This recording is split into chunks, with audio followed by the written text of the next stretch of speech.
Welcome to the Friends and Rivals podcast. Let's talk Devils and Islanders, let's talk Penguins and Rangers, but let's not talk about Flyers, cause they're a bunch of fucks, which no one can deny.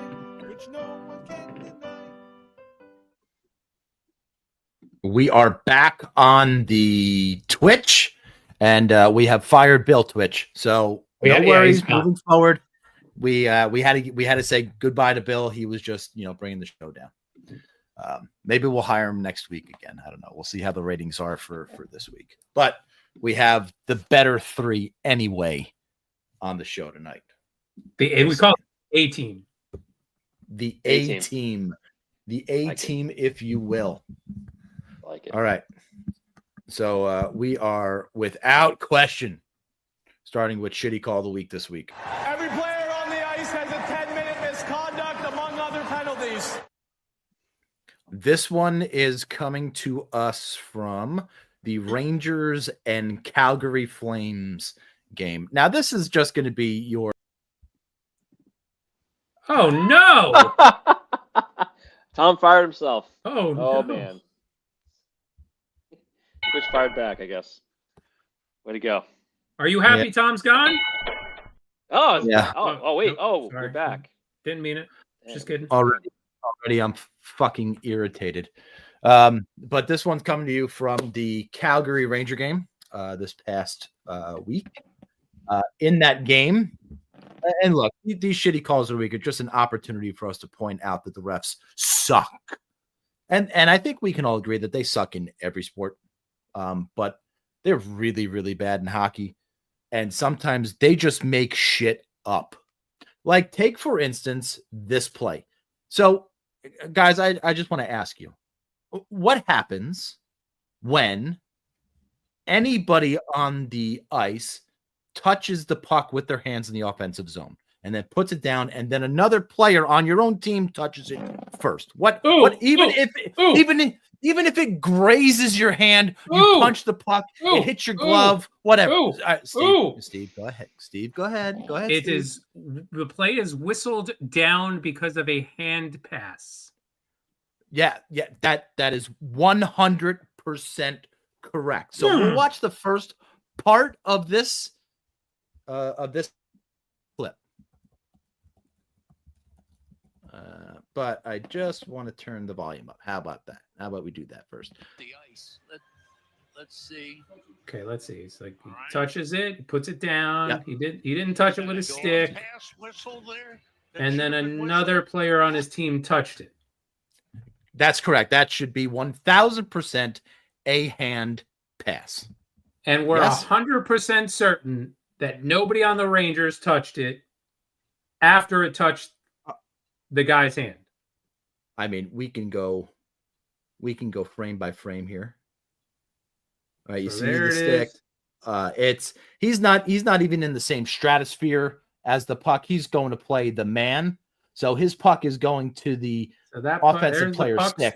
So there's the puck still. Not even close. There's Adam Fox is in no man's land. Wait, there, you lose sight. Wait, I've lost sight of the puck. I don't know. Yeah, it's behind the 2 and Kreider. Okay, I've lost sight of this point. Look at the Flames player. Doesn't even want to touch the puck. Right. No, I don't want to touch it. I don't want to touch it. I don't want to touch it. I don't want to touch it. Now, wait a second. I'm expecting a whistle. Are we yeah, because his stick is in his left hand. Yeah. Who's the defender right there? Fox? Adam Fox. The stick is in his left hand, nowhere near where the puck is. And I can assure you, I've seen this from a billion angles that same night, and nobody touched the puck next but the Calgary player. But maybe Lee Harvey Oswald touched it. It's quite possible. I watched the sequel to that. That they it was on all weekend because of the anniversary. And there was 2. Like if he got nixed in Chicago, there would have been another Lee Harvey. If he got nixed in Tampa, it would have been another Lee Harvey. Anyway, we're getting off topic here. Shocking. Wow, jeez, that never happened. But this is a hand pass any day of the week and twice on Sunday. Sadly, what day was this game? That wasn't Sunday, sadly. But this is a hand pass. This is not a judgment call. This is a hand pass. This is, I touch the fucking puck with my hands. My player touch it next. We're in the offensive zone. Whistle blown, dead. In the Every immortal time. words, in the immortal words of my friend Tom, it's not debatable. It is not debatable. Not. So now, later in this game, 2 more times, we call it 1 more time at least. Jesus. But 2 more times in the same game. You got to tell me So, when you're going to anyway. say stuff like that. I got to get the sound clip from like Scooby-Doo Oh, sorry. later that afternoon. And this was called a goal happened on this shift in at like the next person who touched the puck scored the goal. This was called a goal after review. This was not only a fuck up by the referees on the ice, this was a fuck up by Toronto. This is not just ineptness by the fucking referees. This goes league wide because later this game, I don't have the sound. it passed. Oh, I didn't download damn it. This happened. That should have been whistled. Miller lifts it off the glove of Coronado and whistled down for a hand pass. Calgary's own all the way up the ice. I gotta get back to where that was. So Rangers in their defensive end, bringing the puck out. The puck is off the guy's glove. Off the guy's glove right there. Hello! Off the guy's glove. Lands. That was called a hand pass by the referees in the game. Incidentally, on this play, Trocheck let the referee know how bad he fucked up on the first call and got a misconduct penalty for unsportsmanlike conduct, 2 minutes in the box for Vincent Trocheck on this play after he voiced his opinion to the ref to let him know how bad he sucks as a referee. I'm not sure. I still couldn't find the audio clip. So I'm hoping that it not only went to the referee, but it also went to Toronto, because what the hell is going on in the NHL? These are not judgment calls. This is, if it hits your hand, your player touches it, you're in the offensive zone, it's a hand pass. It's always been that way. How can the goal be scored if this is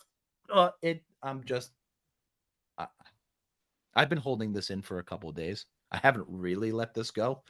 So I'm letting it go now. I do not understand how they could be so bad at their jobs and still have a job. I mean, it hasn't changed for a long time. That's pretty much par for the course. It hasn't. And look, that could have helped the Rangers at least tie the game. The Rangers had zero business winning that game in Calgary or even getting a point out of that game in Calgary because they played so bad. After the challenge, after the goal was scored and the Rangers challenged, did the officials say the Rangers are challenging the play because of a hand pass? Yes. And then he came back and he said it was determined that it was a deflection, not a pass, or something along those lines. I don't know if I got that word for word, but he said something along the lines that the puck was deflected and it wasn't a hand pass. Yet we saw later in the game, the same goddamn thing happen. Not once, but twice. Oh, God help me. God help me. Doing these fucking games, man. On top of that, the Rangers absolutely fucking blow right now. So my level is just catastrophic right now. Good. It's going real good. So no, upsetting. It's not going good. It's not going good. Upsetting. It's going good for you guys, but it's not going good for me. I wouldn't say it's You going never well. want to see it happen. Bullshit. Bill's at the Devils Preds game tonight. Is that right? That is the Devils and the Predators, yes. A game that just saw Timo Meier take a very serious cross-checking penalty, like he was the initiator of the cross-check. Oh, really? I could only Is he gonna get imagine suspended? this might wind up with a suspension at some point, yes. Wow. Who was it against? I have yet to. They're just reviewing it right now. I would not be surprised if he gets kicked out of this game. So I'm assuming shot on net, loose puck. He goes after it. The defender comes after him, and he just fucking absolutely cross checks him right in the throat. Excellent. Way to go, Timu. Oh yeah. You're definitely getting kicked out of the game for that.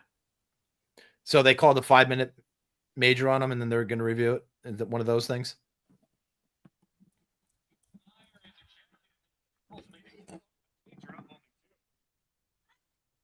Five-minute game ejection, yes. Oh, he got the game misconduct. He just got he got it. He just got ejected. Poor guy. It was a 12-second review. Well, that's how obvious it was. Oh my God. Might be the best thing ever. Jeez. But listen, the referees, you got to be better. You got to be more consistent. That's egregious, especially if a goal is scored on the play and then you get the option to look at it again. No, just and the whole bullshit that it was deflected. Yeah, no, doesn't matter. It doesn't matter. Oh it doesn't matter, and it wasn't deflected because that when you were playing the clip, you clearly saw palm. Yeah. It wasn't like hand on the stick and he batted at it or punched it or tried to deflect it and it got his glove. You saw palm. Yeah, absolutely. One thing I was going to do, I was going to do a really big thing tonight for Bill and for Sidney Crosby. Look, Bill doesn't have much this year at all. Yeah. He's got nothing really to look forward to other than going to doubles games. We were going to do a whole thing, and congratulations to Sidney Crosby on his 600th goal. Sadly, Bill's not here this week. I don't want to spend time on that. Do you want to spend time on that? No. Why would we spend time on that? Absolutely not. Can we? Well, you do have audio of the post-game press conference, though, right? Absolutely. Yeah. So you can go ahead and play it. Let's play that right now. Yeah, go ahead. Yeah.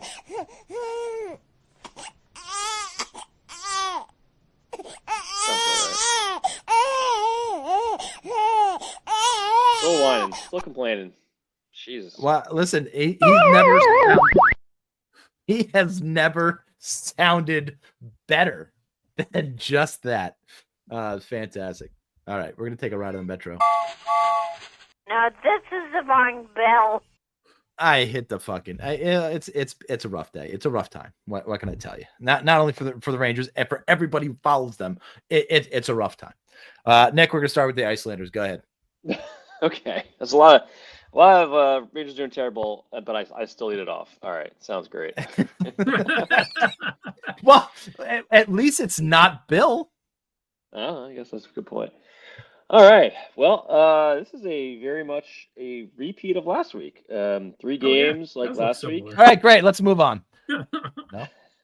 3 games like last week. A win, a loss, and an overtime loss. 3 out of 6 points. I mean, right down the middle. I just can't get out of it, it seems. Just the worst part about it is, of course, both games that they lost, one in regulation, one in OT, were both third period collapses. I mean, it's like the same problem every game. Right now, they're up 2-1 against Detroit at home in the third period, and we're getting close to that 5-minute mark where the Isles will inevitably blow the lead and probably lose the game. One of those games was last week against Detroit, unsurprisingly, where they let 2 goals in the final 5. So that was a real kick in the dick. Especially the last goal was, of course, in the last minute, and they lost in regulation in a game they should have won, should have came away with that win. But hey, that's what happens when you just can't get out of your own way. I guess I don't know. Beating the Blue Jackets, which is not really a huge achievement, but they did need they got an empty netter, which last year, if you guys recall, we could not score empty netters And luckily we've got a few this year in, so that's better than last year. I think our first one was like game 60 or something. That said, well, the problem was you never got to the empty netter. You had 4-1 leads and you fucking blew them. Exactly. That's blowing 2-1 leads and 3-1 leads. Nick, I gotta bring you down. I'm so far down that I gotta bring you down. All right. Well, I'll bring you back down with the fact that the Isles are only just now drag everybody down with them. 4 points. 4 points back of the Rangers with all the negativity I've had this season. Right there with the Rangers, and we're catching you. You got a couple games in hand, but we're getting there. Half the team's still on IR, so we did get Romanov back. Romanov. Oh, I said Romanov. Still, but it seemed we're 500 at the end of the road trip. I guess still. So whatever. Is what it is. Road trip was not terrible, not great. But we got 8 out of the next 11 at home. So including tonight. Which means, Isles got to really step it up and get some wins. I'm hoping they can hold the lead here against Detroit. They played pretty well tonight. I'm pretty happy to watch.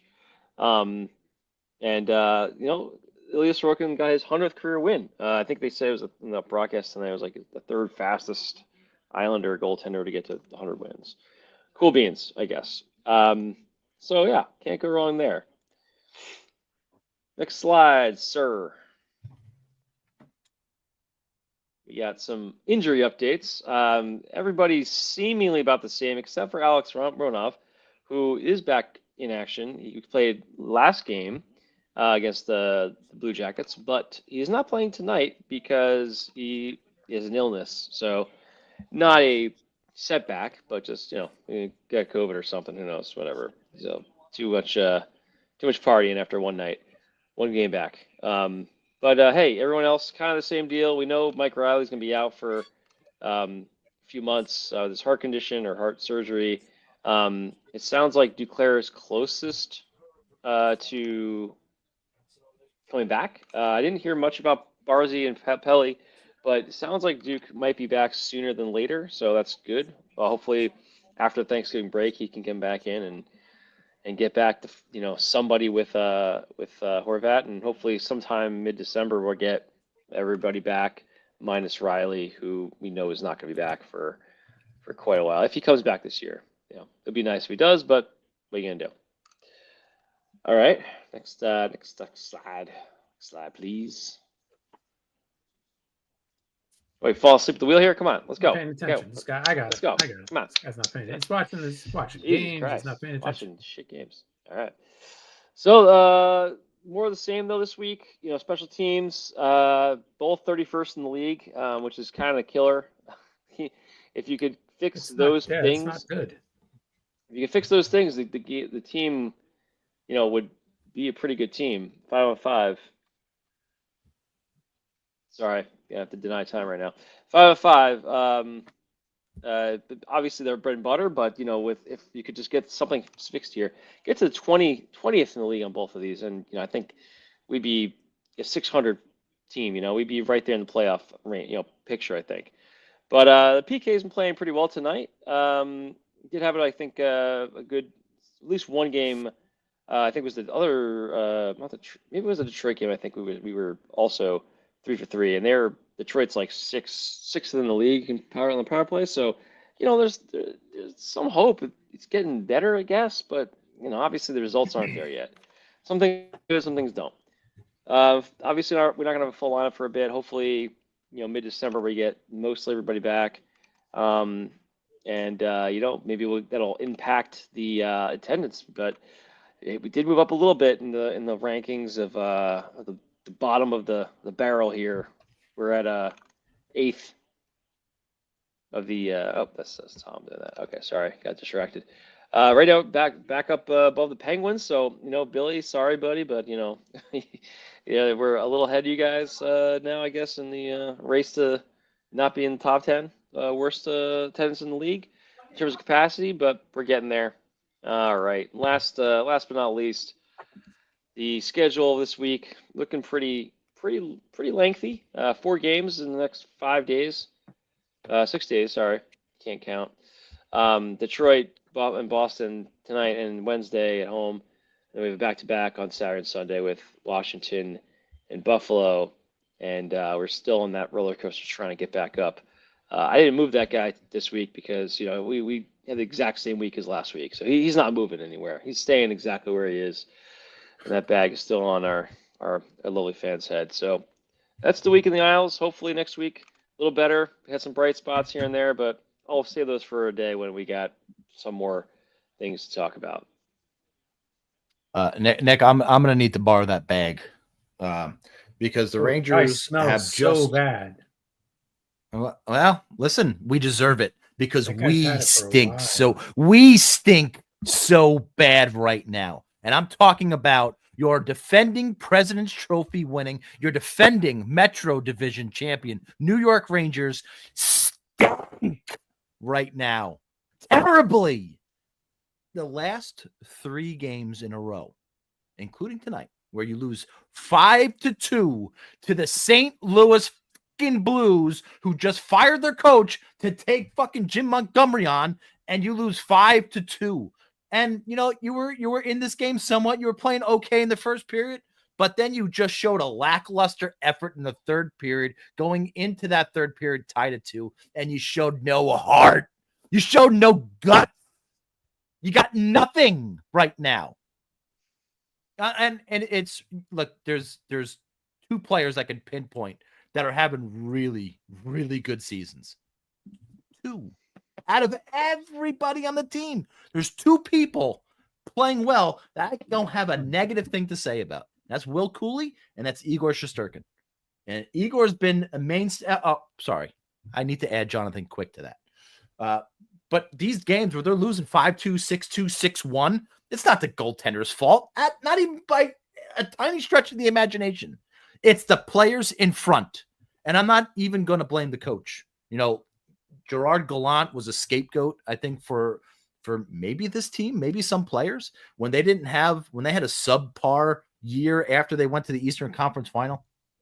And this year is looking a little bit like that, where a lot of these players think they're going to coast through the regular season and, make it to the playoffs and just get throttled when they get there. Just get throttled when you get, because that's the path that we're on right now. And a lot of this is, I don't feel very well. A lot of this is watch 3 lackluster efforts, 2 in Canada where you lose 3-2 to Calgary, and then you get your fucking doors blown off by Edmonton. And that wasn't even a game. And the 3-2 game in Calgary makes it seem like it was a close game. It wasn't even close. You spent the better part of that game defending in your zone, chasing after people on Calgary. That's it. Other than 16 seconds in the second period where you scored your 2 goals, that was it. That was your fucking offense. Now, ranting over, or no. just the middle? No. Just a break. Just a break. It's halftime. Calm and now, let's talk about what the story that broke today with Elliot Freeman. Breaking that there are a couple players on the trading block for the New York Rangers. One, Jacob Trouba, and this comes as no surprise to everybody. And Chris Kreider, which might come as a little bit of surprise. Chris Kreider has scored huge, enormous goals for this team in the playoffs. He has given what looked to be his all to this team, except for this year. He scored some decent goals, some power play goals, some deflection goals, things you kind of expect from Chris Kreider. But he's what they call it the Cy Young Award. Yeah. When you got eight goals and no assists. Yeah. It doesn't help that your line mate is Mika Zibanejad right now. And that anything that he touches turns to shit. Literally, he made 2 passes early in this game. Both of them led to goals by St. Louis. Both directly to goals. Can I just interrupt you for a second? Mika Zibanejad, 4 goals, 10 assists, 14 points. And he's a -10. So -4 in Edmonton, a -1 in Calgary, and I'm assuming he was a -2 or something tonight. Probably one of the premier defensive forwards in the NHL for the past years can't defend for his fucking life this year. Can't. And anything that he does this year, it just turns to shit.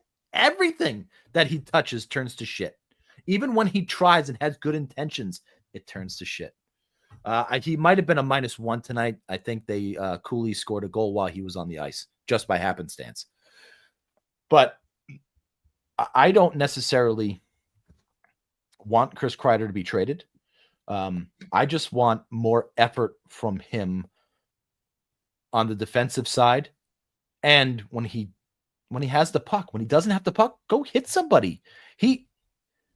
Early in his career, he would play like Will Cooley. He would go and smack you in the mouth and then sit in front of the net, score the goal, and turn around and laugh at you. I can't tell you how many times he did that.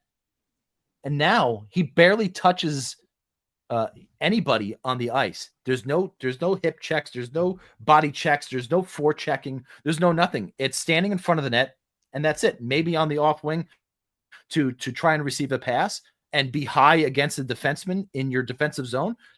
But that's about it. That's all you're getting from Chris Kreider. You're getting no. And look, it's not just Chris Kreider where the lack of effort is. It is everybody where there's a lack of effort. On the empty net goal tonight, when Buchnevich had the puck, there was 3 players around Buchnevich who were in a half a stride of him, and they stopped skating. They stopped skating because what? He was a half a stride ahead of you, and there was an empty net? Are you kidding me? There is just an effort problem on this team. And in just about every game, they are getting outworked and out-hustled. That's really their biggest problem right now. One of their biggest problems right now is getting out-hustled and putting in the effort night in and night out. Do I necessarily want Chris Kreider to be traded? No, but he probably $6.5 million left on his contract. You're going to get 25 to 30 goals out of him. He's got a lot of value. He's got a lot of trade value. There's a lot of contending teams out there that would want him, and there's a lot of teams that just need that veteran presence in their lineup would want. He does have a 15-team no trade list, so I'm sure that the teams that were projected to be in the bottom of the standings are certainly on that list. And then there's Jacob Trouba, who has a similar 15-team no trade list. The good thing about Trouba is even though it's $8 million, the Rangers can absorb some of that. And he's a free agent at the end of this year. So, I mean, you're not, or I could be wrong. He may have 1 year left on that. I need to fact check myself. Either way, his contract is not seemingly as bad as Kreider's is, certainly with the Rangers capable of eating some of that contract. But if you trade Trouba and you trade Kreider, who are you getting to replace them? Chris Drury? Who's available on the trading block right now? Not many. Not many that you'd want to give up so early in the season. What's that? One more year for Trouba at 8. Yeah. Okay. 1 more year, 2 more for Kreider. Yeah. But even still, there has been a lot of teams that are reporting that they would definitely take on Jacob Trouba, especially in the Western Conference. So great. Let him go to the Western Conference. Let him go to a team like Vancouver. Let him go to a team like Calgary. How much contracts are they Rangers eating on that though? Who's taking him for 8? Nobody's taking him. They're not going to trade him for 8. They'll definitely absorb probably 30% of that contract. I don't think they're going to absorb 50, but they're going to absorb 50, some of that contract. If you take on 50, you get a much better compensation. Right? Okay, agreed. It depends on the return for sure. Yeah, but this early in the season, so no, it's Trouba. No, but Kreider. Do you think maybe it's like a kick in the ass? Like they've released this, and they're not really looking. But I'm hoping that's what this is. Give it a swift kick in the ass. Well, he's out right now with a lower body injury. Trouba didn't play well again. And And where's the Jacob Trouba that stood up for the team the last 2 years and went after seemingly everybody on the Chicago Blackhawks and threw his helmet on the ice and showed some raw fucking emotion from your captain? Where's that guy? We need that guy to stand up right now. You tried to trade him over the summer. Like that. You tried to trade him over the summer, and that probably left a really fucking dirty, nasty taste in his mouth. Good. Then trade him right now. Then we don't need him on this team. Then 1,000%. And you know what? At this point, it's not going to be very hard to replace Jacob Trouba. Sorry. Even if he is your captain, he's not going to be very difficult to replace defensively.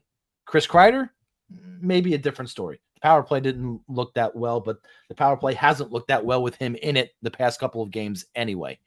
So they're talking about trading these guys, and they're talking about making other moves to bring other players in. So that means you have to lose some more players. You're going to lose some of your depth. You're going to lose some of your youth that you have in the system. Like take Brett Berard. I mean, he's 5'11", 155 pounds, but he showed more effort than just about anybody else on your ice tonight. Just about anybody, and played a pretty decent game overall. You're going to lose him in a trade. You're going to lose Brennan Othmann in a trade. You're going to hopefully not lose Gabe Perreault. But these are the guys that other teams want on their team as trade chips if you want somebody else. Now, if you're bringing back up Brady Tkachuk, this is a completely different conversation. But I don't think, even though Ottawa has talked about trading players on their team, I don't think Brady Tkachuk is one of them. At least I don't think he is. But there was talks today, especially from a couple guys on the Twix, that Ottawa was also looking to move some players.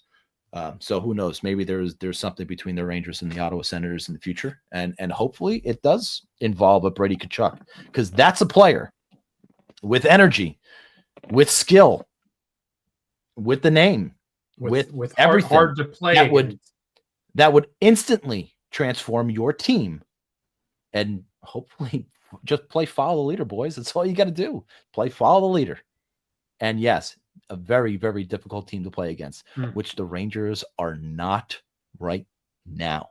And they got a 3-4 ahead of them, with at Carolina on Wednesday, and then a back-to-back on Friday afternoon and Saturday afternoon.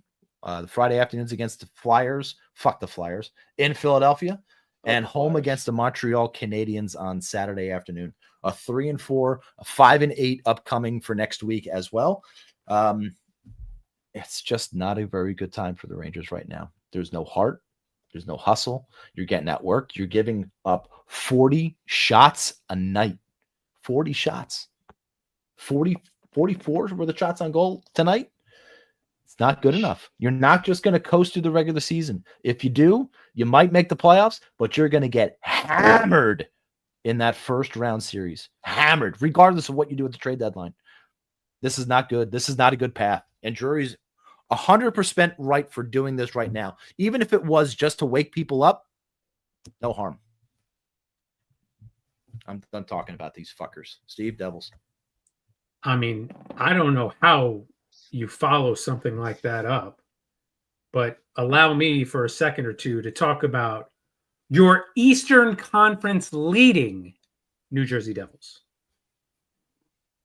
who are in the midst of a 3-game win streak with wins against Carolina, Washington, and Nashville. The Carolina game was a little bit of a surprise because they were coming off of like a 4-day straight period where they hadn't played anybody. They had 2 full days off, and then followed that up with 2 pretty hard practices, and responded by, despite going down 1-0, beating a very tough Carolina team.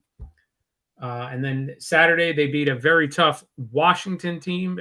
Not a tough Washington team, but Washington always seems to play New Jersey tough.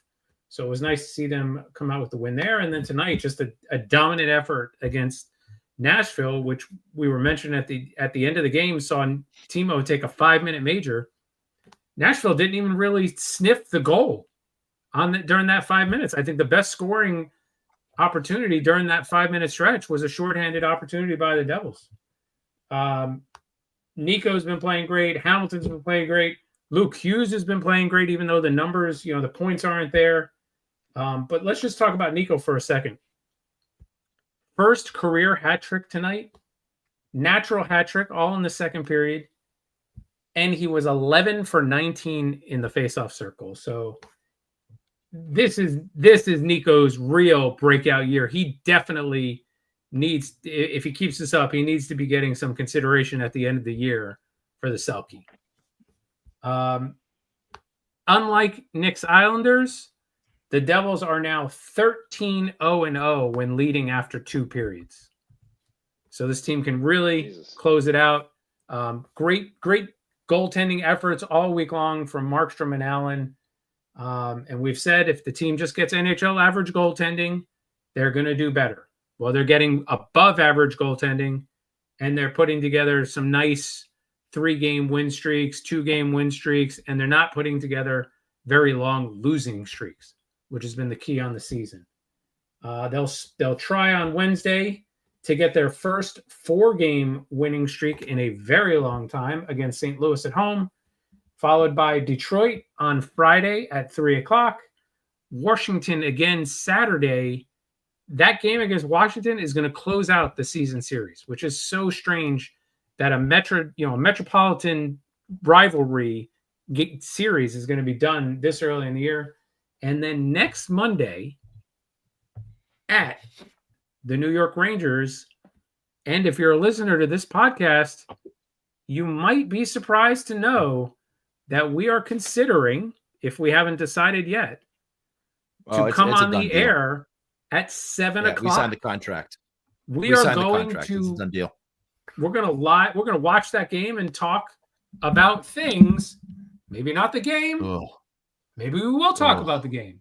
Contractually, legally, we don't know what we're allowed to do. But we're going to find out.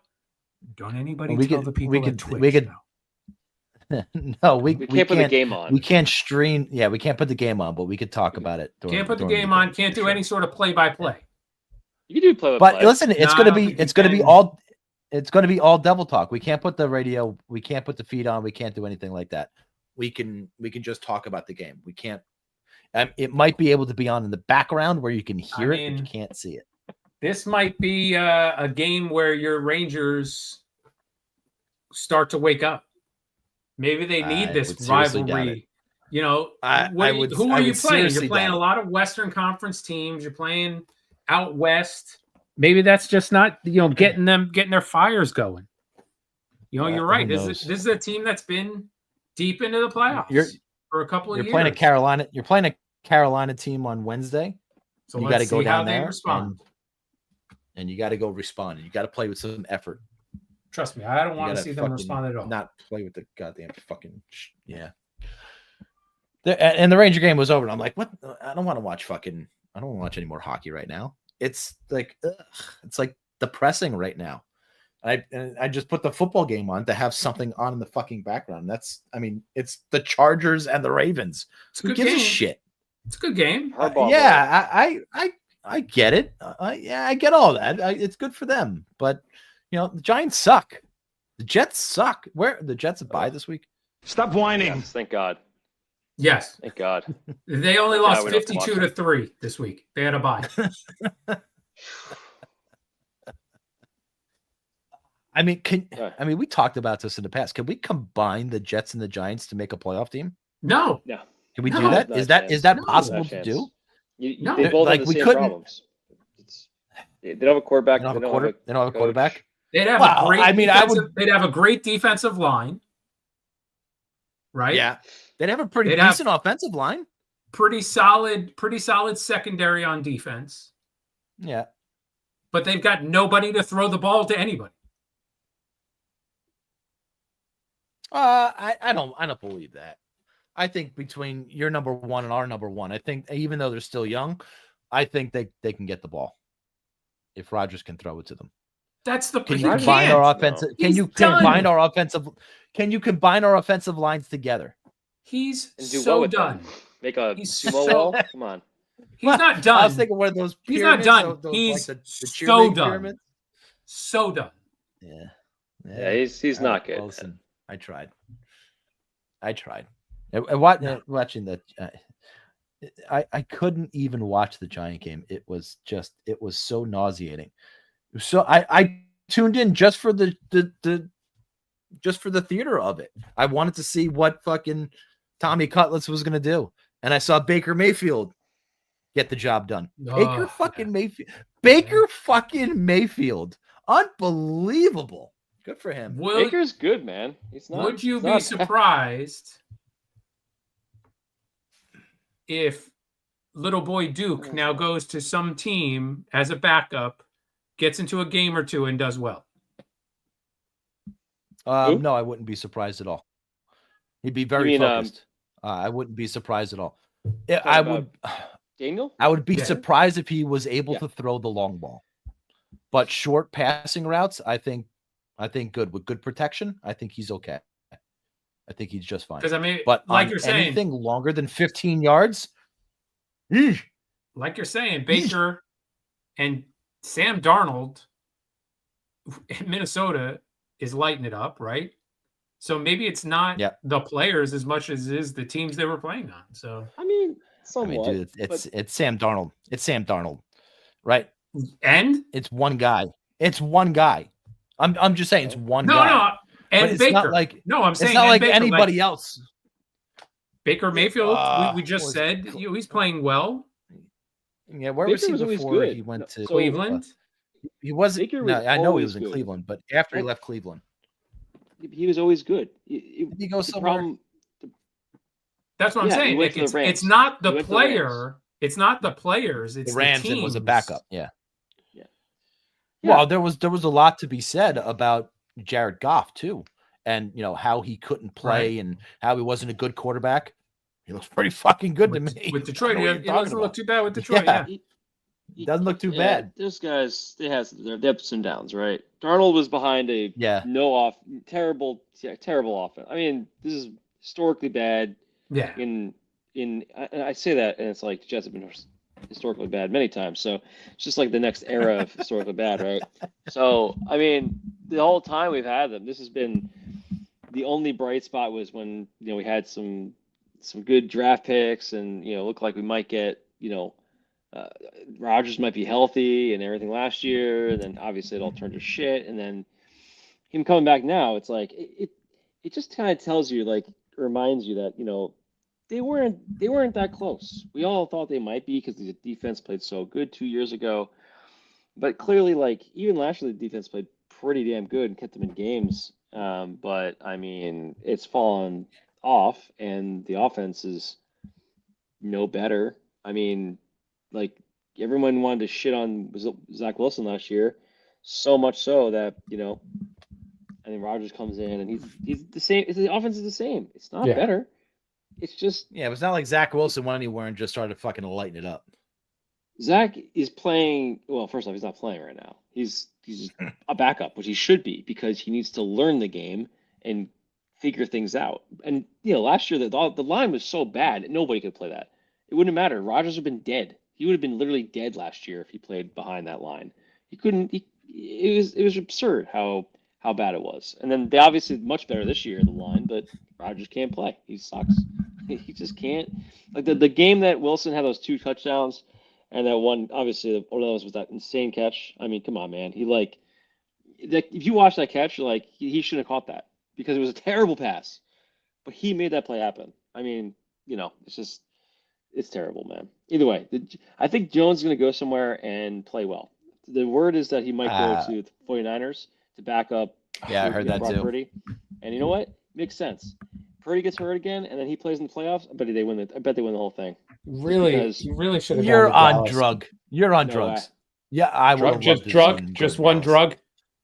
Yeah. I bet it happens. Watch, and everyone will be like, "Oh my God, he was good." You're like, no, he wasn't good, because the Giants were terrible. The Giants were terrible, but now he goes to a good team, knows how to understand his strengths and weaknesses, and puts him in a position to succeed, which is what you're seeing from Baker Mayfield, which is what you're seeing from Sam Darnold. And maybe one day you'll see the same for Zach Wilson, potentially, if he gets it some time. Look at Geno Smith. Geno Smith was, everybody thought, I thought he was terrible. He was, but you know what? He took some time, figured out his brain. He stopped running out of bounds with the ball, behind the line of scrimmage, doing dumb shit, and all of a sudden he's a starting quarterback and getting paid. Nick, he just stopped going to movies. That was it. He stopped going to movies. He stopped doing when he was supposed to be playing. A lot of shit. That was it. That was it. Tom, right, is there any truth to the rumor that if Mike Vrabel signs with the Jets, you're going to come up here and be his personal limo driver? I will drive him wherever he wants to go. Mike, I got you, pal. No problem. All right, let's go to this date in Steve's stomach. I did find one as we were talking. Yeah, I did find one as we were talking. Go find the 2016. I'm sorry, it's not 2016. Yeah, it is 2016. How about that? While Steve is doing that, I did find an article. It's called The Economist that actually charted the data from the year 2000. Nick, you're going to love this.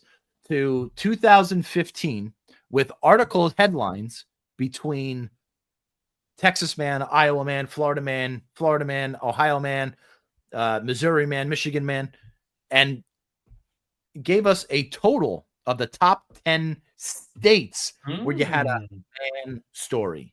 Okay. In descending, first and foremost, where do you think Florida man ranks on the list? I need to know. Based on what you're saying and how you're saying it, I'm going to say fourth. Number one in my heart, but fourth overall. I was going to say number one, but no, number two in my heart. Nick thinks number one. I'm thinking number one. Let's go with it. Where do you think Ohio man ranks on this list? Based on everything you've said in the past, I'm saying number one. Two. I got number two on Ohio. Nick thinks number two. Nick's going 1-2. All right, so coming in at number 10, tied.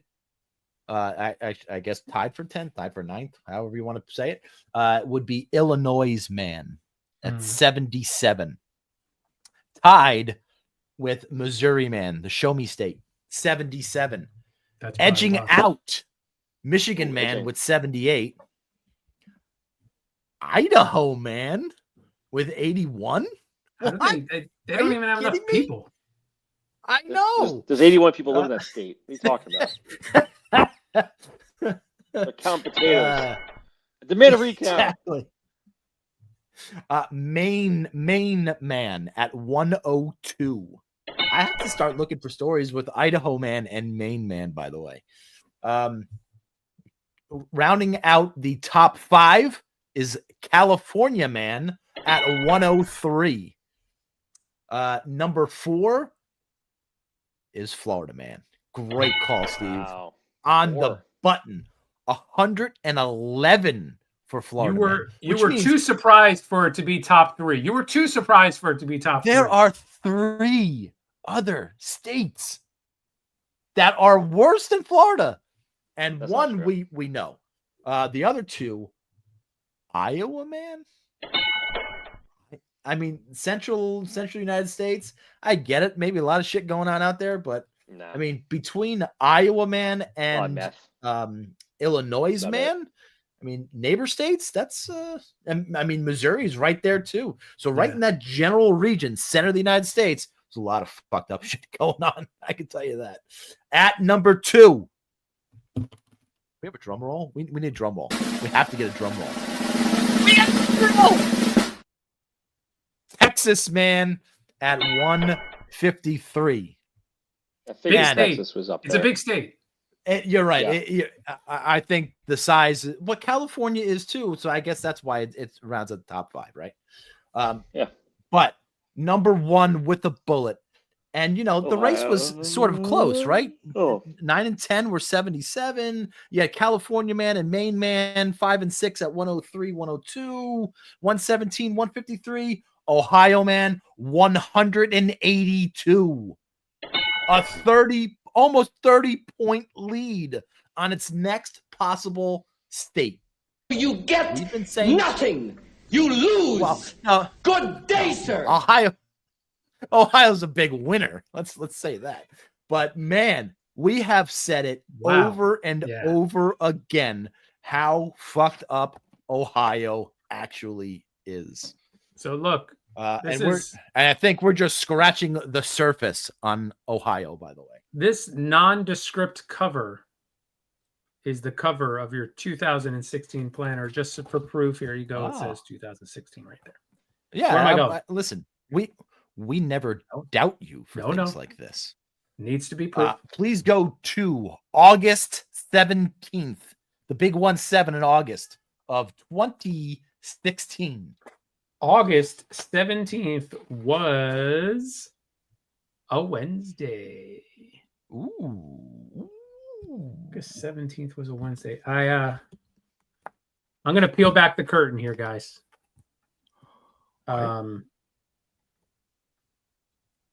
Wednesday I went down to Manasquan during the day, and then we went over to Asbury Park. We're not talking about food yet. What are we doing here? I don't have written down what I ate those days. What? Wow. This is like wait. This is better than finding a pumpernickel bagel. I was gonna say this might be the rarest thing in this Dayton Steve stomach is not finding a whammy. That feels better. An actual whammy. Yeah. Here's what I'm guessing, guys, because I'm just looking at all. I'm just looking at what's written for this entire week. I think I was on vacation this week from work. And you don't bring your little book with you? Sometimes when I'm on vacation, I shirk my responsibilities. Wow. So I apologize. I do not have written down what I ate, but I did spend the day in Manasquan and Asbury Park. So you get nothing. You lose. Good day, sir. Like, I can't even read the article now. This is. I couldn't agree with you more. Unbelievable. Do you want me to make this something is like the rarest. Listen, the rarest of all. Like, what's the rarest thing in sport? In sports, the rarest thing. I've perfect game. Nah, it's happened so many times. Rarest did anybody like hit? Did anybody like hit like the home run cycle, or how about back-to-back hole-in-ones? Okay, all right.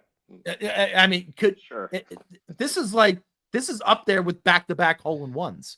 I'm like sorry. No food on like throwing a dart. Get it? I fucked up, dude. Wow. Why did you pick Wednesday the 17th? All days. Well, were you in Ohio on this day on vacation in Ohio? No. And just put Manasquan down as I a was place in to Manasquan and Asbury. Yeah, I don't know. That's that's because Ohio officials arrested a man after a witness said he saw him trying to have sex with a parked van. Mm-hmm. The affiliate WDTN reports that I did too, Brian. It's sad. Reports that that officers were called to St. Nicholas Street. Oh, Santa Claus Street. Oh, unbelievable. Around 8 p.m. Tuesday on a report that a man was pulling his pants down and swinging on a stop sign. I'm guessing dancing back and forth. I would assume that's what swinging means. According to a police report, a witness told officers that she saw the man. Oh, wow. I just assumed that witness was a man. According to reports, a witness told the officers she saw the man stand near a parked van, pull his shorts down, and place his genitals in the front grill of the van. The witness said the man did this for a while. Good for him. Then appeared to pass out in a nearby yard, so she called the police. When officers reportedly arrived, they found the man walking around wearing black gym shorts and shoes. The suspect was later identified as Michael Henson, Jim's brother. And officers say he had appeared to be, get this, intoxicated. No, I know. I'm shocked too. Whoa. Officers put him in the back of the police car and spoke with the women who called police. Henson was arrested for public indecency and is now in the Montgomery County Jail. And that's what happened when there was no food on August the 17th of the year of our Lord 26. So they didn't even have to give this guy a breathalyzer. They just saw him walking around with gym shorts and shoes on, and they said, "This motherfucker must be drunk." It's got to be. Well, the witness said, she saw him bang in front of a van. I need to know from the witness, what she considers to be a long period of time. So, do you just call like the regular area code police officer non-emergency line for this, or do you call 911? No, you call 911. You call 911 when you see a guy having sex with the van? Yes. Don't victim shame that van. I'm not sure. Do you know what your local police number is? Your non-emergency police number? No, no, 911. That is the emergency number. I'm not even sure I know what the Pasco County Sheriff phone number is. Obviously, if you need it, it's not going to be, you're not in dire straits, so you can Google it. Oh, I don't know. You might need to. If it's that important, you're going to just use 911. It's a good one, Bri. Well done. I don't know, Steve. It's going to be tough for you to live. It's going to be tough. I'm just glad you're here to witness this. Billy missed it. Billy misses out on everything. And it's not like he's gonna. You had a nice piss, Arnold. It's not like he's going to listen, so we're safe. No, that's Nick. I think Billy will listen. He's got to write the recap of all this shit. Yeah. I feel it's going to be interesting what Billy writes as the write-up for this episode. Pay attention to your podcast, wherever you get your podcast from. But listen, Thanksgiving's coming up this week, and I'm always thankful for you guys. Always thankful to do this show week in and week out. Even if we only have Brian listening, we do this for you, Brian. I don't know. Yeah, I don't know who that. People don't like to identify themselves. I mean, I don't know why. We appreciate you too. I can't figure that out. Yeah, and whoever you are, if you're from India, we appreciate you too. I know we have a big following in India. I don't know how United Arab Emirates fell off. Do you guys want to say something for the Thanksgiving? Yeah. I